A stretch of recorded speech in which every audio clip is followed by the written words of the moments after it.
Neeraj Sharma from Ekansh institute. Start करते हैं ratio proportion में अनुपात और समानुपात में कुछ क्वेश्चंस।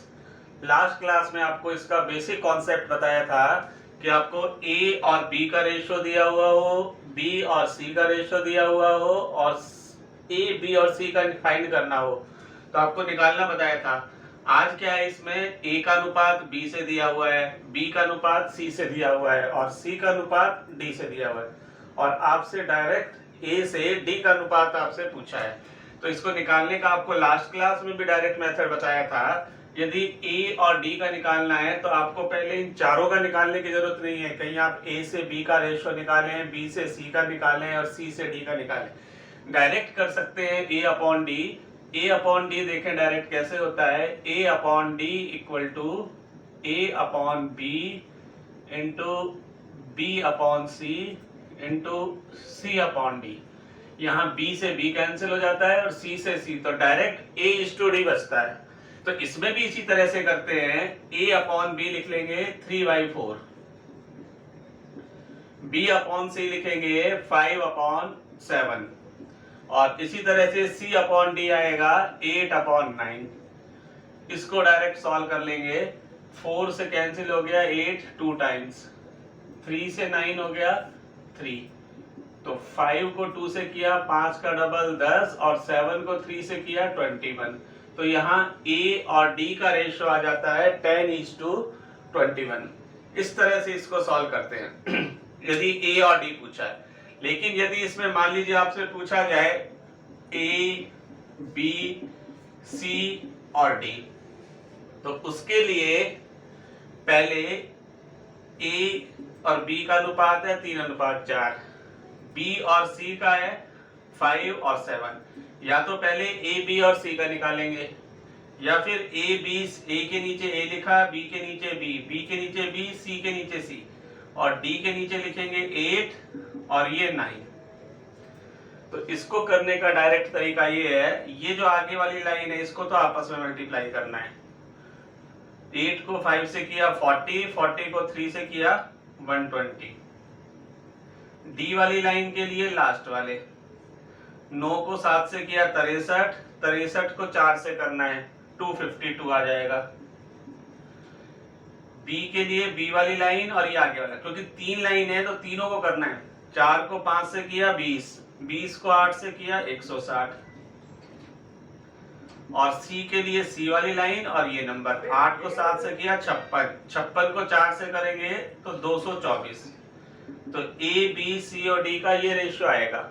अब ये 4 से कैंसिल हो जाते हैं तो इसको काट देंगे, 4 दिए 12 0, फिर 4 से 4 चौक 16 0, 4 से 4 पंजे 20, 4 छिके 24, 4 छिके 24 और 4 दिए 12।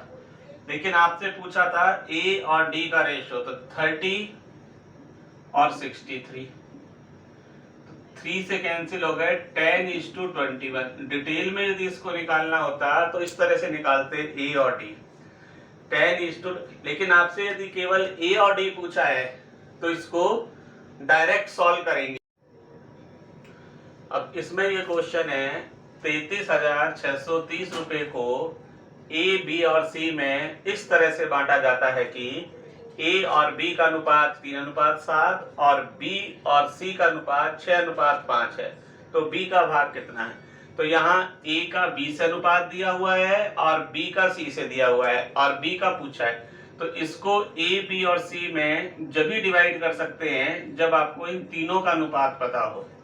तो यहाँ ए और बी का अनुपात है 3:7 और बी के नीचे बी लिखा और सी के नीचे सी लिखा, बी और सी का अनुपात है 6:5।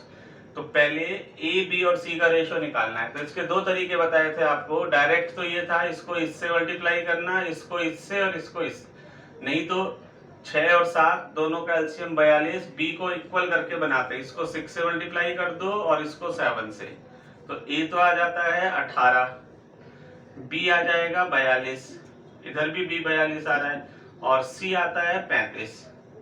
तो ए बी और सी को 18, 42 और 35 के अनुपात में डिस्ट्रीब्यूट करेंगे। टोटल आपको दिया हुआ है 33,630, इसको तो साइड में लिख लिया। अब ये टोटल है तो आप यहाँ इन तीनों का टोटल करके देखेंगे कितना आ रहा है। 18, 18 प्लस 42, 18 और 42 होते हैं 60, 60 और 30 95, 95। और बी का भाग आपसे पूछा है तो बी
हाँ, तो अब ये नेक्स्ट क्वेश्चन देखते हैं। 4 ट्यूबलाइट्स और 3 बल्ब की कुल कीमत 260 रुपए है, लेकिन एक ट्यूबलाइट और एक बल्ब की कीमत का अनुपात 5:2 है। तो एक ट्यूबलाइट और 6 बल्ब की कुल कीमत कितनी है? तो इसको सॉल्व करने के लिए देखें, आपको ऊपर जो टोटल दिया हुआ है वो 4 ट्यूबलाइट और 3 बल्ब की कुल कीमत दी हुई है 260 रुपए, लेकिन ये जो अनुपात दिया हुआ है ये 5:2, ये 4 ट्यूबलाइट और 3 बल्ब का नहीं दिया हुआ। ये जो रेशो दिया हुआ है ये एक ट्यूबलाइट और एक बल्ब की कीमत का दिया हुआ है। अब इस तरह के क्वेश्चन को एक ही लाइन में सॉल्व करने का तरीका देखें क्या है। इसको एक ही लाइन में सॉल्व करेंगे तो आपको रेशियो के जितने भी क्वेश्चन है, अनुपात के जितने भी क्वेश्चन है, सब में ये चीज देखनी है, ये चीज नोटिस करनी है कि जो टोटल दिया हुआ है नंबर, ये क्या चीज है। तो जो वैल्यू दी हुई होती है आपको बताया, उसके बराबर नंबर नीचे लिखते हैं। ये 260 है, 260 4 ट्यूबलाइट और 3 बल्ब की कुल कीमत है। तो यहाँ नीचे आपको 4 ट्यूबलाइट और 3 बल्ब की कीमत लिखनी है, और जो पूछा डायरेक्ट वो आपको ऊपर लिखना है। एक ट्यूबलाइट 6 बल्ब की कीमत पूछी है, तो एक ट्यूबलाइट और 6 बल्ब की कीमत को ऊपर लिखेंगे। तो यहाँ देखते हैं 260 है, 4 ट्यूबलाइट और 3 बल्ब की कीमत।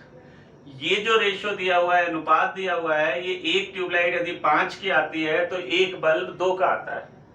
फिर से देखें, एक ट्यूबलाइट यदि 5 की है तो एक बल्ब है 2 रुपए का, लेकिन ये किसकी 260 किसकी कीमत है, 4 ट्यूबलाइट और 3 बल्ब की। अब यहाँ देखो, एक ट्यूबलाइट यदि 5 की आती है, यदि एक ट्यूबलाइट 5 की आती है तो 4 ट्यूबलाइट्स आएंगी 20 की। एक ट्यूबलाइट 5 की आती है तो 4 ट्यूबलाइट्स आएंगी 20 की, और एक बल्ब 2 रुपए का आता है, और एक बल्ब 2 का आता है तो 3 बल्ब आएंगे 6 के। अब आप कह सकते हो कि 4 ट्यूबलाइट्स और 3 बल्ब मिला के टोटल 26 के आते हैं। 4 ट्यूबलाइट्स और 3 बल्ब मिला के 260 के आते हैं। तो ये जो 260 नंबर है, ये 26 के बराबर है। 4 ट्यूबलाइट्स और 3 बल्ब मिला के 26 के आ रहे हैं। पूछा क्या है, एक ट्यूबलाइट और 6 बल्ब। डायरेक्ट लिखेंगे, एक ट्यूबलाइट आती है 5 की और एक बल्ब है 2 का, तो 6 बल्ब आएंगे 12 के। तो एक ट्यूबलाइट 5 की और 6 बल्ब आ रहे हैं 12 के, तो एक ट्यूबलाइट और 6 बल्ब मिला के आते हैं टोटल 17 के। तो ये नंबर जो आपसे पूछा है, ये ऊपर लिख देंगे। तो इसको सॉल्व किया तो इससे डायरेक्ट एक ही लाइन में आंसर आ गया है 170 रुपए के। तो रेशियो वाले क्वेश्चन में, अनुपात वाले क्वेश्चन में आपको यही याद रखना है कि ये जो टोटल कॉस्ट आपको 4 ट्यूबलाइट्स और 3 बल्ब की दी हुई है, तो नीचे वाला जो नंबर भी आपको 4 ट्यूबलाइट्स और 3 बल्ब का ही लिखना है। और पूछा आपसे एक ट्यूबलाइट और 6 बल्ब की कीमत है, तो यहाँ एक ट्यूबलाइट और 6 बल्ब की कीमत निकाल के 17 ऊपर लिख दिया है। तो इस तरह के रेशियो के क्वेश्चन, अनुपात समानुपात के बड़े बड़े क्वेश्चन आप छोटे छोटे मेथड से सॉल्व कर सकते हैं, यदि आपको इसका कॉन्सेप्ट सही से पता हो। तो नेक्स्ट वीडियो में, इससे आगे के वीडियो में आपको आगे और कुछ क्वेश्चन सॉल्व करके बताएंगे, इससे थोड़े अच्छे लेवल के। तब तक आप इस पे बने रहिए और चैनल को आप लाइक और सब्सक्राइब लगातार करते रहें, अपने फ्रेंड्स को भी बताते रहें।